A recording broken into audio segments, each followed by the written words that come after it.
What's up, guys? Today I am going to save you a ton of time and energy on trying to figure out the Telluride expert ski terrain. Telluride is world renowned for a reason, and I'm going to deep dive into exactly how to ski, where to ski, and the flow of the mountain, so you experts out there can show up well informed and skip any of the guesswork. We're going to talk about where you want to ski on an average day with mediocre snow and how you want to execute a big powder day. There is a flow to the resort, and I'm going to tell you exactly when and where you want to be, so when some of these big lines do open up, you're positioned well to get over there and get those first tracks like we all love. So anyway, what this video is not going to do is talk about any of the dining or family related activities. If you want those details, you have them here on this channel, but they are in the other parts of our series for the beginner and intermediate ski terrain. This is going to be nothing but skiing today, and I'm excited to get started. The Telluride app is a fantastic way to guarantee that you know what's open, and it's how I start my day almost every day. Make sure those notifications are on. You will get prompted when things open up, like some of the lift 14 is open, and that's a lift that you do not want to miss, especially on a big powder day. So here we are, Telluride app. You've likely seen it. There's so much more than just skiing here. This is actually a great place for you to go if you are interested in dining or scheduling some sort of a ski school for kiddos, friends, partners who are maybe not at that expert level quite yet. But we're going to focus here on the trail maps. Again, quick overview. This is closing weekend, so you'll notice that the vast majority of our lifts today are closed, and that is demonstrated by the X's. Now we have a short little wait, which is pretty odd, especially for a closing weekend, but approximately a 2-minute wait, and that is very, very handy, especially if you're trying to navigate the resort, meet up with people, to know where those lines are and how you can avoid them. One other quick thing is everything that is in pink. Those pink lines demonstrate groomed trails. They're updated daily, so you can know whether or not you're signing up for big bumps or for something that's got that nice corduroy for you to just cruise through, especially once those legs get beat up from all the hiking. Hiking is something we're going to discuss a lot today, so make sure to stick around. I'm going to also share with you my personal favorite end of day lap. So Telluride is approximately 34% expert, and although that sounds kind of on the low side, I've lived here for 10 years. I have never been bored of the expert ski terrain here. I still scare the shit out of myself consistently, especially on things like Palmayra Peak. So my first observation, comparing Telluride to some of the other resorts I've visited, such as the resorts in Aspen, Telluride just knocks the socks off of the immediate drop. In other resorts, I've experienced a lot of this hop off the lift, and you have that long kind of winding, low angle, just traverse before you hit a place with a good solid pitch, and that just doesn't really exist here. Most of the lifts, you hop off and you are immediately at the top of a big face with very, very extreme exposure. And there really is a handful of lifts that beginners simply should not be on. There's not an easy way to get down lifts such as lift 9, kind of lift 14, but that's the start of Sea Forever, certainly lift 15, and furthermore some of the hike to terrain that we'll get to here in a little bit. So besides having that immediate steep drop off the top of the lift down, and none of that really odd kind of like traversey, you're losing vertical feet but not really having much fun, there are tons of epic hike to in addition to these dedicated expert lifts, and so that's what, in my opinion, truly makes Telluride a world-class ski resort. So let's hop over to this map. We'll start throwing in some videos from my favorite skiing days here in Telluride and talk through where and how you want to spend your time when you are at this incredible resort. All right, I think we're going with blue. Yeah, that shows up okay. So when you are in Telluride, we're gonna start with the basic kind of groomer day. There's not a ton of snow, but you still want some of these big lines. I'm gonna talk about maybe where you might be able to find some of that good snow, and that is going to start and stop at Lift 9. Lift 9 is my personal favorite pure lift serviced alpine style of skiing. It is on this north face, and so yes, it holds snow really well, but gosh, I really haven't found any other place that has a better pitch than Lift 9 at any of the resorts I've really skied at, especially in the same length and distance as Lift 9. You have a huge vertical drop and a consistent pitch throughout. So again, make sure to check and see if you are skiing a groomer or bumps, because most of the runs on Lift 9 are going to be bump runs, with the exception of maybe like Bushwhacker. Sometimes they'll groom plunge, as well as lower lookout over here. I know that we're talking about expert ski terrain, but definitely go and check out lower lookout because it does ski like a black, although it is rated as a double blue. Now there's really not much more to say about Lift 9. It's all good over there. It's all hard. There's fantastic ski terrain. I will mention that two things, if you like trees that cannot be missed, are going to be this east drain, and there's actually a west drain in here as well. It's a little bit harder to find, but if you follow the map and have any know-how to navigate different resorts, you're gonna find it. Those are two fantastic runs, more snowboarders than skiers, but I ski and I absolutely love them. So make sure to check out those two drain style runs, and feel free to poke through those trees in between these runs, because really it's all good over here.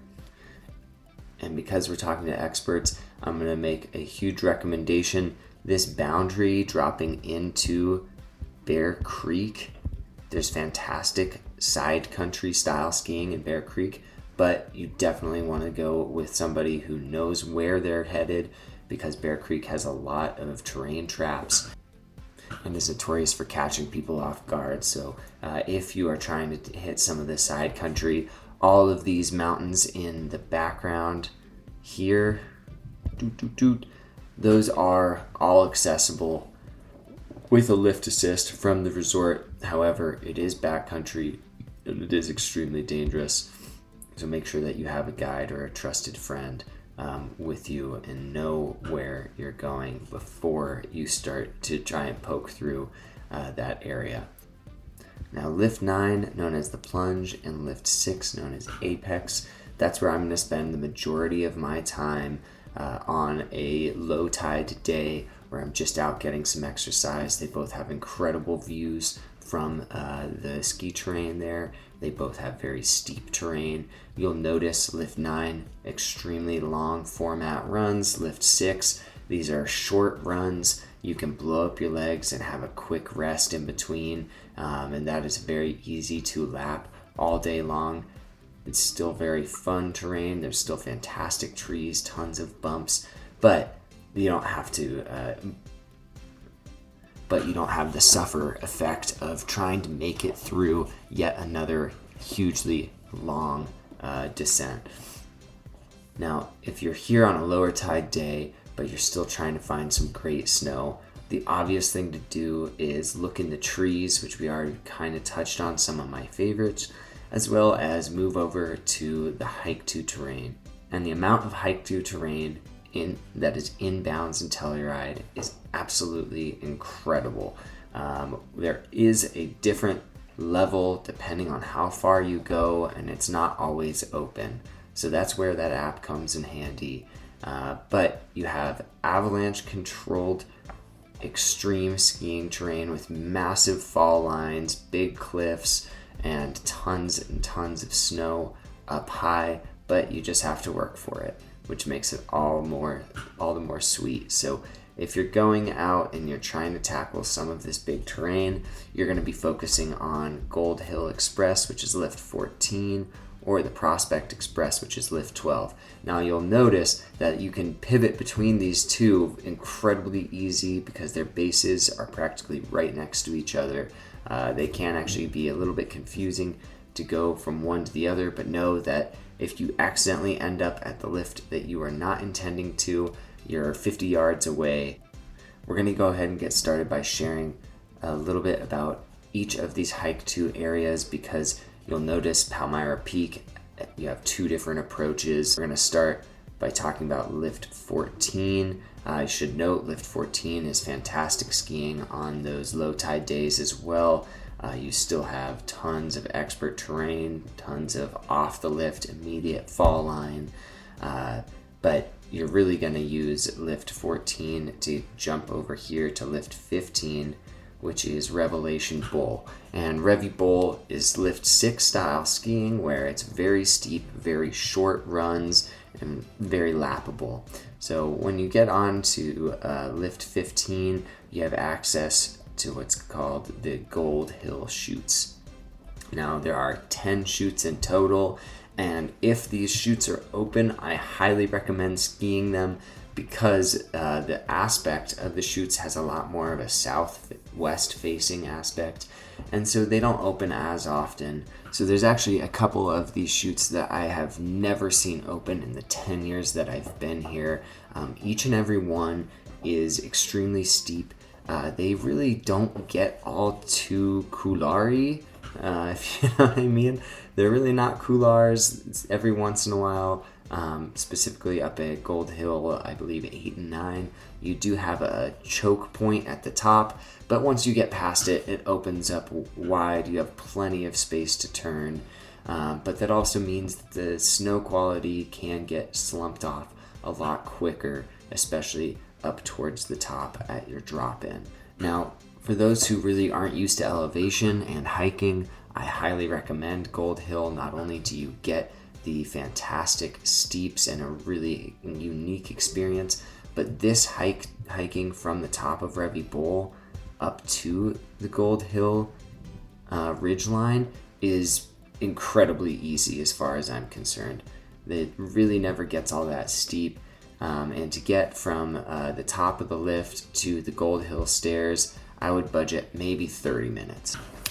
Boom, here you go. This is a much better view, honing just in on that Prospect Express. So again, bounce off to the left for all of your expert terrain. These 4 down low, super easy, super accessible, but I do encourage anyone who has the leg and lung power to go as far up as possible. Now, oftentimes Palmayra Peak is cut off right here, which forces you down Mountain Quail. Mountain Quail, one of my absolute favorite runs. I would call that maybe a 30-minute lap for those who are walking a little bit slower. But ultimately, I always tell friends who are in good shape, this is a 5-song hike. There are 2 hard, steep pushes, but you're there within that 20 to 30 minute time range. So Mountain Quail, obviously skiing the bowl straight down is a fantastic option, but I also really love hugging these cliffs, and you can skate on over here and get over to like nice chute, or into these trees is another underrated space, because people just see all the fresh snow and they go. Now, if you're lucky enough to catch us on a time frame where Palmayra Peak is open, this is where the ski terrain really gets exciting. And again, it is the crown jewel of what makes Telluride a world-class ski resort. The concept of being inbounds, avalanche controlled, and skiing something like Palmayra Peak is incredible. I just cannot stress enough how freaking cool that is. Definitely budget an hour, probably closer to an hour and a half to get up, because from Mountain Quail up, it is nothing but huff and puff. It is an extremely challenging hike, certainly not for everybody. And once you get past Mountain Quail, you are more or less obligated to at least get over to Sunrise or Tram Shot. But if you're that close, then definitely recommend. You might as well push all the way to the top. The view from the top alone is worth the hike, and you definitely want to come prepared. Maybe some sunglasses, a backpack to hold your skis, and to lose a couple of layers. Get up to the top, and it is just this wide open bowl. Certainly something that I would recommend to any and all who have trained hard enough to get up there. Now, before I go, I promised you to discuss the mountain flow and what your best options are on a powder day to really optimize the experience. So on those powder days, yes, you can expect a little bit of a longer line. The local traffic out here, when it snows, the entire community comes out. It's not uncommon that different workplaces will have a powder clause. So if it snows more than a certain amount overnight, then you get an extra hour delay before coming into work. Very cool ski culture in Telluride. Now, my recommendation is, of course, to head over to Lift 9. Again, Lift 9 is, no matter what, one of the best lifts. You could ski just Lift 9 all day, and it would feel like a resort in and of itself. But the only problem with that is the gate to get back over to Lift 12 and 14/15 is here at the top of Lift 5. It's at the top of the Polar Queen Express at Bon Vivant restaurant.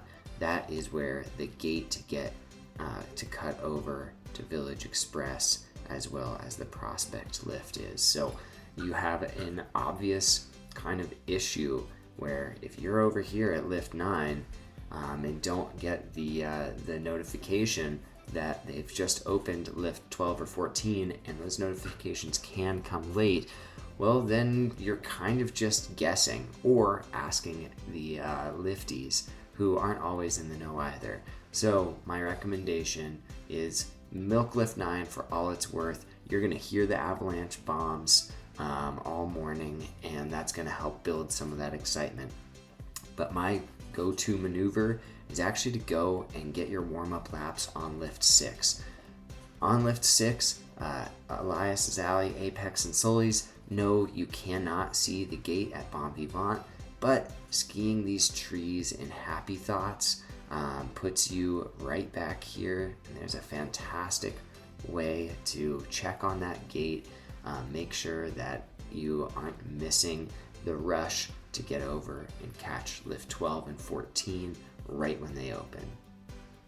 Now, Ryan's personal favorite end of day finisher, my perfect ski days. I'm skiing Lift 9, I'm jumping on 6 and paying attention to when that gate drops, having as much fun as possible on Lift 12, 14, and 15, usually doing hike 2s, and I ignore Bald Mountain for the most part until the very end of the day. My favorite last lap is hike up Bald Mountain. Again, 3 or 4 song hike, go down this face, and then you actually catch this little Lynx lift down here, which I don't even know if that's shown. Anyway, make your way back over to the top of Lift 10, the Sunshine Express. There is a little Lynx lift that pulls you, oh, there it is, it's hiding. That pulls you to the top of 11. A fantastic run is to get into Rock Slide. So this is kind of a traverse for you snowboarders out there. I used to do it on a snowboard. It kind of sucks, but definitely great for skiers. Rock Slide is overlooked all the time, and when you connect Bald Mountain down to the Rock Slide, It is a ton of fun. Be wary though, at the end of rock slide, you end up going on a very long traverse style cat track. It does sometimes involve poling or skate skiing unless you can really keep that speed up. And it drops you off at San Joaquin, short walk to the bridge, and head on down. The way that I really love to end this is stopping at the View, which is at the Mountain Lodge, and they usually have a burger special for happy hour, and that is Ryan's ultimate day on Telluride Ski Resort. Now, if you disagree with anything that I've said, by all means, put it in the comments. I'd love to hear your guys' thoughts on Telluride as well as other ski resorts. I have not been to them all, but I sure think this one stands out and should be at the top of just about anybody's list, because it really, really is a special place. And if you found value in this, hit that like, hit that subscribe, and by all means, send us questions. If you're coming to Telluride, reach out to us. We have fantastic discounts, not only on lodging, but as well as skiing. So we'd love to see you out here. And until next time.